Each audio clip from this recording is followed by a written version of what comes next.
তামিলনাড়ুতে বিধানসভা নির্বাচনে চমক দেখিয়ে ১০৮ আসন জয়ের পরও সংখ্যাগরিষ্ঠতা থেকে ১০ আসন দূরে রয়েছে জনপ্রিয় অভিনেতা থালাপতি বিজয়ের দল তামিলাগা ভেট্টো কাজগম টিভিকে। ফলে সরকার গঠনের লক্ষ্যে রাজ্যপাল রাজেন্দ্র বিশ্বনাথ আর্লেকারের কাছে সাক্ষাতের সময় চেয়ে আবেদন করেছে দলটি। সংশ্লিষ্ট সূত্রগুলো এ তথ্য নিশ্চিত করেছে। ভারতীয় সংবাদ মাধ্যম ইন্ডিয়া টুডে এ খবর জানিয়েছে। সূত্রের তথ্য অনুযায়ী সরকার গঠনের প্রয়োজনীয় সংখ্যাগরিষ্ঠতা অর্জনে প্ল্যান বি সক্রিয় করেছে টিভিকে।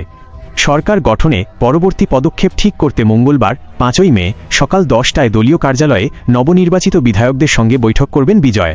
জোট গঠনের বিষয়ে সূত্র জানিয়েছে, সরকার গঠনে সমর্থন দেওয়ার বিষয়ে ইতিবাচক কংগ্রেস ও পিএমকে, তবে বিনিময়ে তারা প্রত্যেকে ২টি করে মন্ত্রীপদ দাবি করেছে। অন্যদিকে বাম দলগুলো অভ্যন্তরীণ আলোচনা চালালেও এখনও চূড়ান্ত সিদ্ধান্ত নেয়নি। এছাড়া ভিদুথালাই চিরুথাইগাল কাজী ভিসিকে এবং দেশিয়া মুরুপক্কু দ্রাবিড় কাজী ডিএমডিকে এর মতো আঞ্চলিক দলগুলো পরিস্থিতির চূড়ান্ত ফলাফলের দিকে তাকিয়ে রয়েছে। শেষ পর্যন্ত বিজয় প্রয়োজনীয় বিধায়ক সংখ্যা জোগাড় করে সরকার গঠন করতে পারেন কিনা এখন সেটিই দেখার বিষয়। উল্লেখ্য, তামিলনাড়ুর মোট ২৩৪টি আসনের সবকটিতেই ফলাফল ঘোষিত হয়েছে।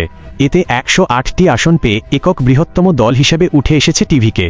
এম.কে. স্টালিনের নেতৃত্বাধীন দ্রাবিড় মুনেত্র কাজগম ডিএমকে ৫৯টি আসন নিয়ে দ্বিতীয় অবস্থানে রয়েছে এবং এআইএডিএমকে পেয়েছে ৪৭টি আসন। এছাড়া অন্যান্য দলগুলোর মধ্যে কংগ্রেস ৫টি এবং পাত্তালি মাক্কাল কাজী পিএমকে ৪টি আসনে জয় পেয়েছে।